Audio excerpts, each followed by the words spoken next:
Pouah, c'est juste absolument ouf ce qui vient de se passer dans le monde de l'argentique. Après Adox l'année dernière qui avait annoncé l'arrivée d'une nouvelle émulsion couleur, c'est au tour du géant de l'argentique noir et blanc, Harman, de lancer sa propre pellicule couleur, la Phoenix 200. Bonjour à toutes et à tous, c'est Baptiste de MGK Photographie et aujourd'hui je te parle du plus gros événement dans l'argentique depuis un bon moment. Avant toute chose, au moment où je fais cette vidéo, je n'ai pas pu encore tester cette nouvelle émulsion, mais j'attends sous peu ma petite enveloppe qui vient directement du distributeur de Harman et il y aura très vite, le plus vite possible, un test détaillé de cette pellicule sur la chaîne. Cependant, toutes les infos et les photos que je vais te montrer ici viennent du brief presse qui ont été envoyés aux distributeurs, aux influenceurs, etc. pour cette nouvelle émulsion, donc c'est des informations officielles et fiables. On n'est pas sur de la rumeur ou du recyclé d'autres influenceurs, c'est vraiment la source directe. Commençons par le commencement avec ce que c'est que cette nouvelle pellicule Phoenix 200. C'est une toute nouvelle émulsion couleur, donc c'est pas un rebrand, c'est pas quelque chose qui vient de Kodak, c'est quelque chose qui a été développé par Harman, la maison qui détient les droits sur la marque Ilford et qui produit le film noir et blanc Delta, HP5, FP4 et les produits chimiques que si tu fais de la photo argentique, tu connais, tu as déjà forcément entendu Ilford. Cependant, il ne faut pas confondre cette nouvelle pellicule, la Phoenix 200, avec la Ilford Ilfocolor, qui est une pellicule couleur brandée Ilford qui est déjà sur le marché, mais qui n'est pas fabriquée, ou qui n'est pas vendue en tout cas par le même Ilford. Puisque cette Ilford Ilfocolor, elle est vendue par Ilford Imaging GmbH, qui est une compagnie allemande, qui est en fait tout simplement un autre holding, une autre entreprise, qui a des droits sur l'usage de la marque Ilford. Puisque, comme beaucoup de géants de la photographie argentique, Ilford historique a été revendu par plein de petits bouts à plein de compagnies. On a Harman qui a racheté la division photo argentique, et on a Ilford Imaging GmbH qui a racheté notamment la division print, donc tout ce qui est fabrication de papier pour imprimante, etc., etc., et qui a, il s'avère, les droits de la marque Ilford sur la pellicule couleur.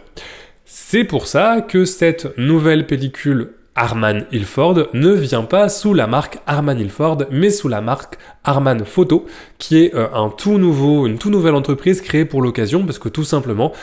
Harman Ilford n'a pas le droit légalement de commercialiser une émulsion couleur sous le nom de Ilford. Donc tout ça c'est un petit peu compliqué, c'est un petit peu du business, de choses comme ça, mais c'est important à avoir en tête parce que la vraie différence c'est que la Ilford Ilfocolor, on sait pas trop d'où elle vient, on sait pas trop par qui, comment elle est fabriquée, on n'a pas trop d'infos, c'est assez opaque, donc est-ce que c'est un rebrand de Kodak, est-ce que c'est un vieux stock périmé qu'on a sorti de sous les cartons, est-ce que...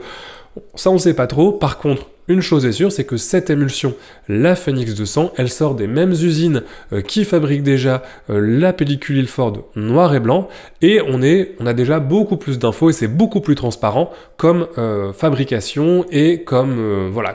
information technique, ce qu'on a sur cette pellicule par rapport à ce qu'on peut avoir sur la Ilford Ilfocolor. Et ces infos techniques, quelles sont-elles? Alors bien que j'ai pas pu encore tester la pellicule, on a déjà pas mal d'informations sur ce à quoi s'attendre pour cette première émulsion couleur par Harman. Alors dans le brief, ils indiquent qu'il y aura du grain visible, des couleurs saturées et qui seront assez sensibles à la manière dont tu vas scanner, aux différents réglages du scanner. D'ailleurs, ont été donnés aux distributeurs des consignes assez simples et un peu des réglages optimales pour chacun des scanners. Ce sera donné, j'imagine, dans les données publiques aussi pour ceux qui scannent à la maison, mais c'est assez intéressant. Au niveau des couleurs, on va avoir des verts forts, des rouges importants et des bleus assez vibrants.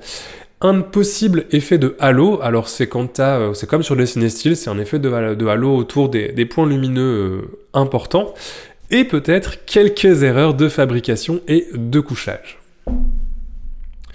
Parce qu'en effet, fabriquer de la pellicule couleur, c'est un process extrêmement compliqué et coûteux. Je pense que tu te rends pas compte à quel point c'est une technologie de pointe, c'est au moins aussi compliqué, voire plus compliqué que de produire des capteurs numériques. C'est vraiment un truc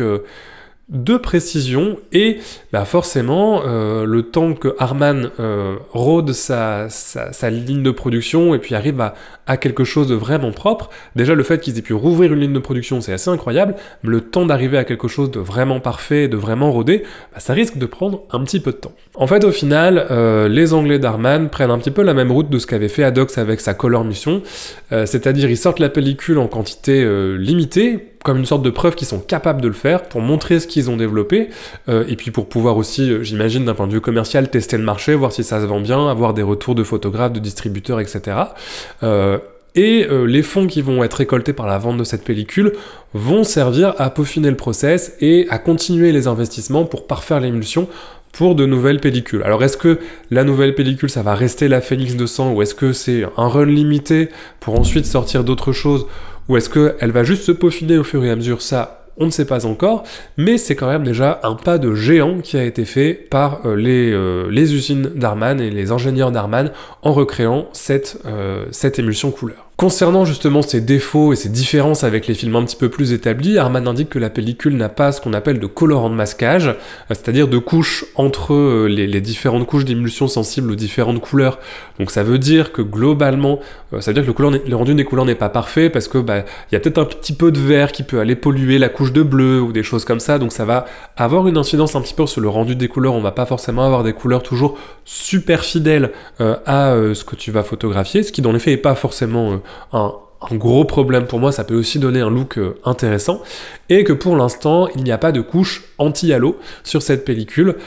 d'où la possibilité d'avoir un effet de halo, mais qui a l'air quand même vachement moins prononcé, en tout cas sur les photos d'exemple qu'on a reçues, que chez Cinestill ou autre. En tout cas, ça a pas l'air d'être l'effet recherché d'avoir cet effet-là, donc voilà. Mais pour l'instant, c'est comme ça qu'elle est couchée, j'imagine, pour des raisons de complexité.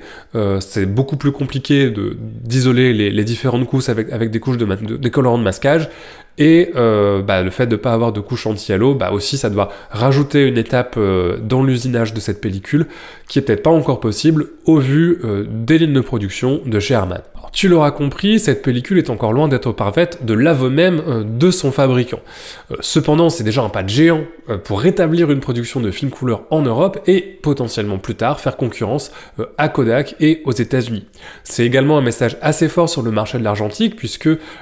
ça c'est quand même un investissement, alors selon les mots de Darman Ilford du Brief, de plusieurs millions de livres, et j'ai tendance à les croire parce que ça doit être un truc énorme de redévelopper de la couleur à partir de rien, de rouvrir des lignes de production sur de la couleur, je pense, on s'en rend pas forcément compte, mais c'est énorme.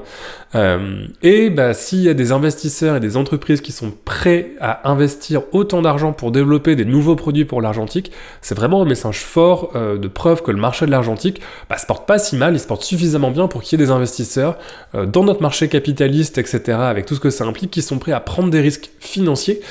pour créer de nouveaux produits et soutenir ce marché-là, ce qui est quand même plutôt très très très positif par rapport à l'état dans lequel on était encore il y a 4 ou 5 ans, ou même au niveau du Covid où on se battait presque pour avoir du film couleur. Alors bien sûr, il faudra encore du temps pour que Harman produise du film de qualité professionnelle comme Kodak, ou propose différents types d'émulsions en couleur.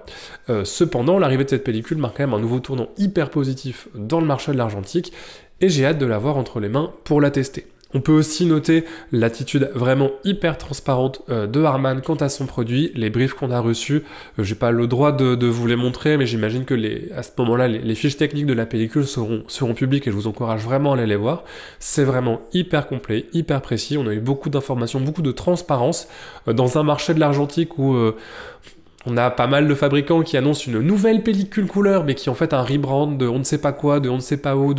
voilà, où c'est toujours un petit peu nébuleux, où c'est toujours un petit peu, on a toujours un petit peu de mal à se rendre compte de qui fabrique quoi, d'où vient quoi, qui a fait quoi. Là, c'est hyper intéressant et c'est super agréable de voir une entreprise qui est hyper transparente sur son process, qui dit voilà, notre pellicule elle est comme ça, il y a tel défaut, vous pourrez rencontrer ça, ça, ça, et qui donne des informations vraiment éclairées pour savoir si toi en tant que consommateur, photographe, ça t'intéresse de tester cette pellicule, ça t'intéresse de soutenir ce projet-là, ou pas, ou si tu préfères attendre qu'ils sortent une pellicule plus aboutie, etc. Et ça, je trouve que c'est vraiment à souligner comme une attitude exemplaire de la part d'Harman Ilford et Harman Photo, pour le coup maintenant, qu'il faut vraiment saluer, parce que c'est pas quelque chose qu'on a vu beaucoup dans l'argentique, et ce serait quelque chose de pas trop mal à développer parmi d'autres fabricants / revendeurs de pellicules.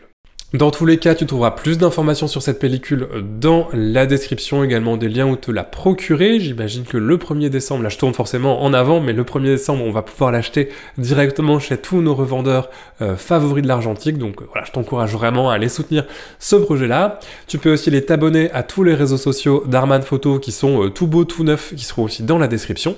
Et ne t'oublie pas surtout de t'abonner aussi à cette chaîne pour ne pas manquer le test complet de la pellicule. Moi je te dis à la prochaine, et d'ici là, bonne photo avec la Phoenix 200.